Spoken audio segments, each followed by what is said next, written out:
Hi guys, my name is Kylie. Welcome back to my channel.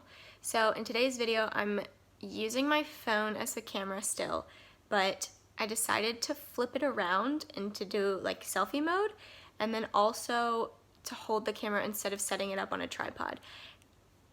I just feel like I'm not really, my personality's not really showing through when I set it up on a tripod, and then when I make videos, like, personal videos for myself, and I do it like this, I feel a bit more comfortable. So I'm gonna try this and see how it works, and if you like it, leave a comment below. If you don't like it, tell me that as well. Definitely interested to hear your feedback. But without further ado, let's get started. My name is Kylie, and I'm a sugar addict. So I feel a bit hesitant to say that, and it's because partially because I'm judging myself, but also because I'm afraid that people are gonna think that I'm being over dramatic about everything, and like, oh well, yeah, we all like a piece of cake, we all like cake, we all like ice cream, but that doesn't mean you're a sugar addict. Like, you're just being over dramatic about it. Like, addiction is a serious problem, and that's kind of why I'm making this video, because it's pretty legit. Like, once I started paying attention to how sugar affects me, I realized how ridiculous it is, and how it actually is an addiction and has the same symptoms of an addiction to a drug, not to mention the studies that have shown that sugar is as addictive, if not more so, than cocaine. So I started doing research into what sugar can actually do to you, and I knew all of the things like, diabetes and heart disease, obesity, weight gain, acne, like not clear skin, but I learned something, that sugar can cause mood swings and irritability and anger, and not just in the like sugar rush kind of way, but in the negative way as well. So like negative mood swings, irritability, anger, and those are all things that I've experienced for as long as I can remember. And I always just thought that was a personality thing, like, oh, there's something wrong with me because I'm angry all the time, or I go from 0 to 60 so fast that I'm not angry at all. There's no signs. I don't feel tension in my body. I don't feel stress, and then all of a sudden I'm like yelling at a person, and I don't like that. And I've tried to fix it through therapy, and I'm starting to wonder if maybe it's the sugar, because I had never thought that sugar can cause anger and mood swings and irritability. So now about the addiction part. So there's certain signs and certain criteria for having an addiction. And now I don't have the DSM-5, which is the book that psychologists use to diagnose disorders. So the ones that I found online aren't exactly from the DSM-5, and so they're not going to be worded the same, but I do remember them being the points that I have here. So the first one is importance. So how important is this substance or this addiction? How important is it to your sense of self and to your life? This one doesn't so much affect me, but it's not about having all of the criteria. It's about having 3 or more of the 6 or 7 that there are. The second one is reward. So do you feel better when you engage in the addiction? And do you feel worse when you don't, or when you can't engage in it? And I know that you guys are going to be thinking, well, of course eating a piece of cake is going to make you feel better. Like, it's delicious, so of course it is. But we're talking more on the extreme level and associated with all of these other issues as well. The next is prevalence. So are you doing it more often than you planned on, and for longer periods of time? So this includes the saying, just a little more. So if you open a bag of something and you're like, oh, okay, I'm just gonna eat like a handful of these, and then you say, oh, well, I'm just gonna have a little bit more, and then before you know it, you're through an entire bag of M&Ms, that's a problem. The next is disruption. And so is this addiction disrupting your life? Is it disrupting your relationships and your work and your school life? And this is something that I hadn't realized in the past, but it was. Sugar was affecting these, because it's very difficult to engage in positive relationships with people when you've got such intense mood swings and such irritability. So Like the feeling that you're walking on eggshells around me, I've been told that plenty of times, that people feel like they're walking on eggshells around me because they never know when I come home from school, when I come home from work, if I'm going to be in a good mood or if the first thing they say is going to completely set me off. And I'll be completely fine and, just hanging out with this person or, spending time with this person, and then all of a sudden I'm yelling. And I can understand why that's hard to live with and hard to handle. So it definitely has impacted my relationships of all sorts. The next one is reverting. So it's saying that you'll do something and then pushing it back farther and farther. So like saying like, oh, well, I'll diet Monday, like that sort of thing. The next one is having withdrawal symptoms, which I absolutely do. I tried to cut out sugar, intentionally tried to cut out sugar since being here in New Zealand, like maybe a couple months ago, and really struggled with it. I was having such severe withdrawal symptoms. I was feeling so sick, so irritable, and my dark circles, which like are usually visible, like I have pretty thin skin under here, the dark circles were legit. Like they were so far down and they were just so dark, and I was sleeping, but I looked like I hadn't slept in weeks. It was bad. I was thinking about food and crying. I was not thinking about food and crying. Like, so whenever I thought about food and thought about the foods that I couldn't be eating at that point, I would just break down and start sobbing. But then there were other points where I wasn't even thinking about food and there would just be tears. Like, not an emotional crying, which is what happens when I used to think about the food, but just I'm not feeling emotions and there are just tears coming down my face, like crazy, crazy tears.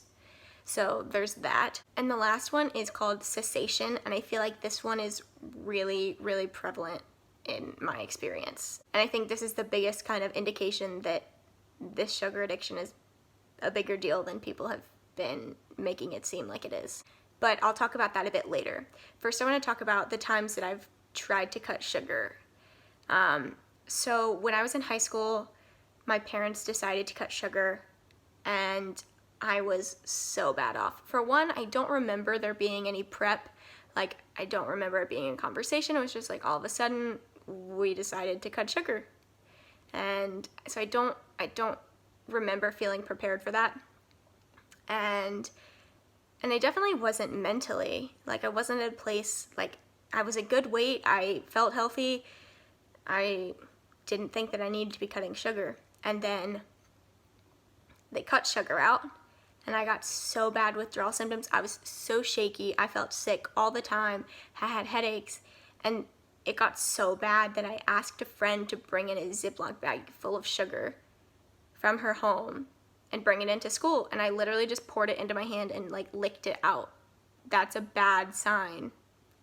So I've also accidentally cut sugar a few times as well, and had the same withdrawal symptoms, just feeling really shaky and really desperate for any bit of sugar, any bit of carbs. And that was when I was in Mexico and Costa Rica, because my diet had completely changed. And now this wasn't like traveling sickness. Because I'd experienced sugar withdrawal in the past, and because I've experienced it since, I can tell you for sure that it was sugar withdrawal, because I was shaky, and as soon as I would eat something that was sugary, I felt better. So I experienced it then as well. So now back to the cessation thing. So cessation is how you feel when you think about not doing your addiction, and how you feel when you aren't able to engage in your addiction. So when I think about a life without sugar, it feels absolutely pointless to me. Like, I've definitely said this and consistently think it. If I can't have sugar, like, I would rather die early from diabetes or heart disease or obesity than have to live a long life without sugar. I've definitely thought it consistently and fully meant it. Like, I fully believe that. When I was doing research into how sugar affects people and sugar addictions, there's definitely different levels. And once they started talking about the levels of harder addiction, I was just sobbing, because I knew that it they were talking about me and people like me, and I didn't want to admit that. I didn't want to admit that a food had that much control over me. It was ridiculous, because you hear about addictions for all of these other things like drugs and alcohol and even gambling, but sugar, like, it's food. How can I be addicted to that? That's ridiculous.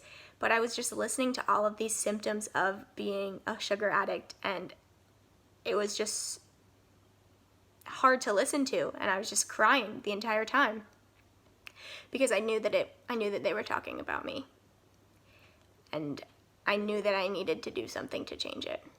The next thing is that I get super frantic when I think about not eating carbs.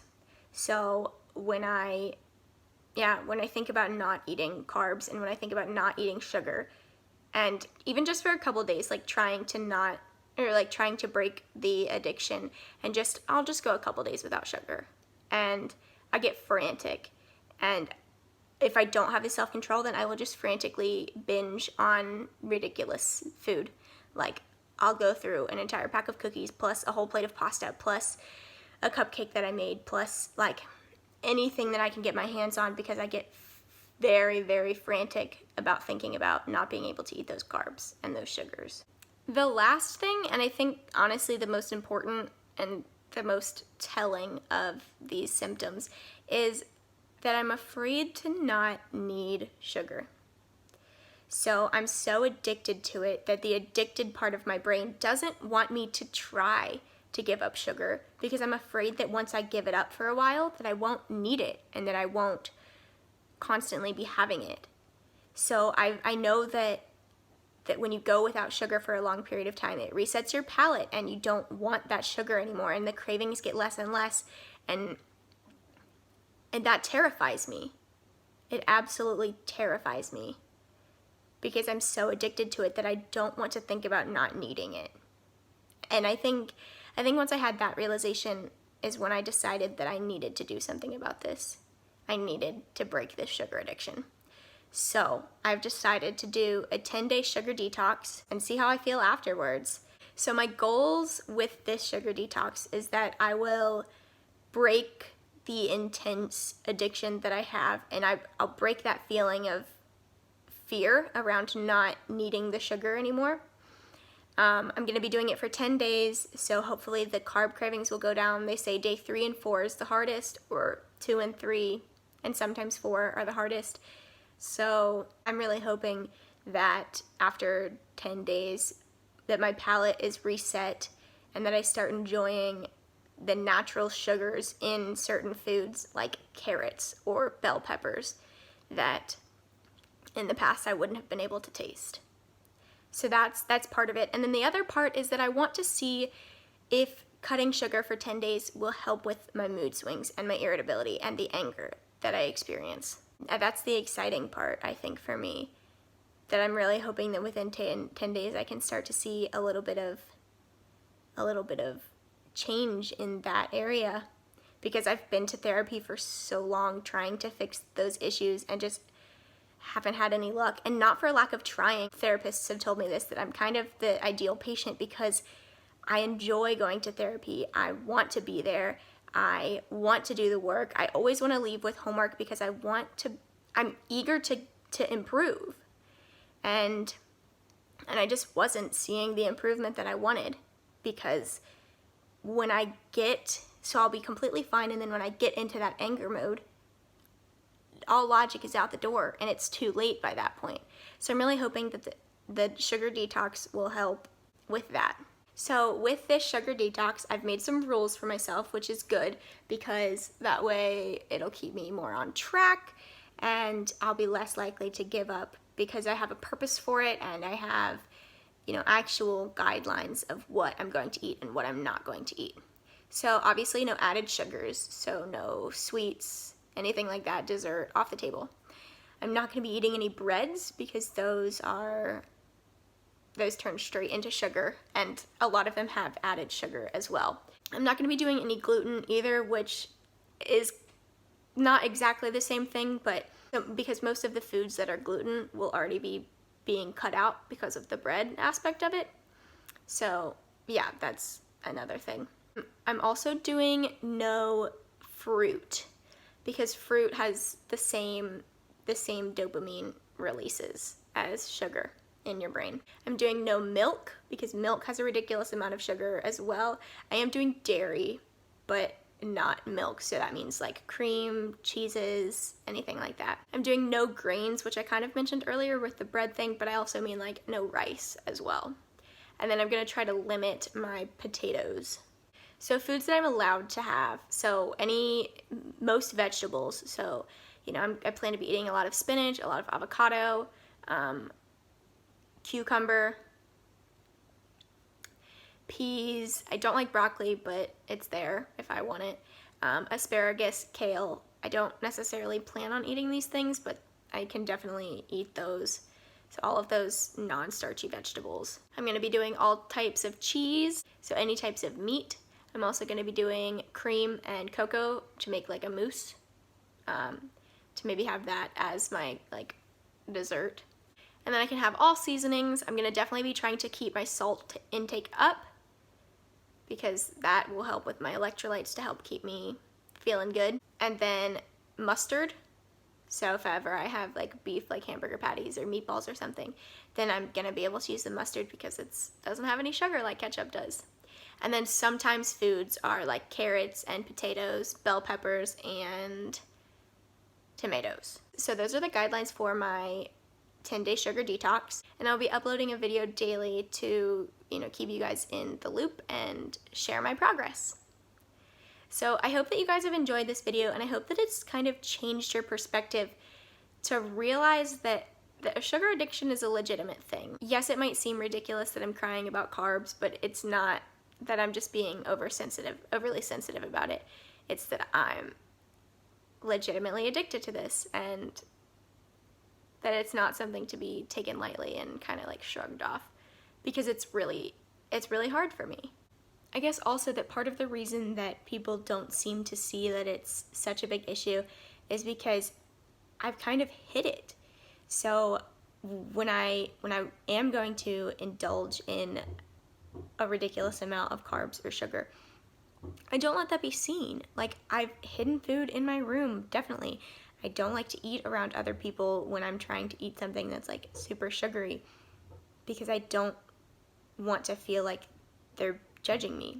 And I try really hard to hide the anger and the mood swings and the irritability, because it's not something that I'm proud of. It's not something that I'd want other people to know. And so the people that are really close to me will see that, yeah, like now that I bring it to their attention, that yeah, I am really addicted to sugar. But the people that don't know me as well will think like, no, she's fine. Like, she's doesn't show any signs of not being able to control herself when it comes to sugar. But I do. And I've hidden food, like sugary food, for a long time. So hopefully this has changed your opinion a little bit. Not that I'm hoping to change your life and make you quit sugar as well, but just that you can look at someone with a sugar addiction and have a little bit more compassion to that, because it's a hard thing to do, and having the support and people validating the way that you feel about it can be really helpful. But I will see you in the next video. Bye!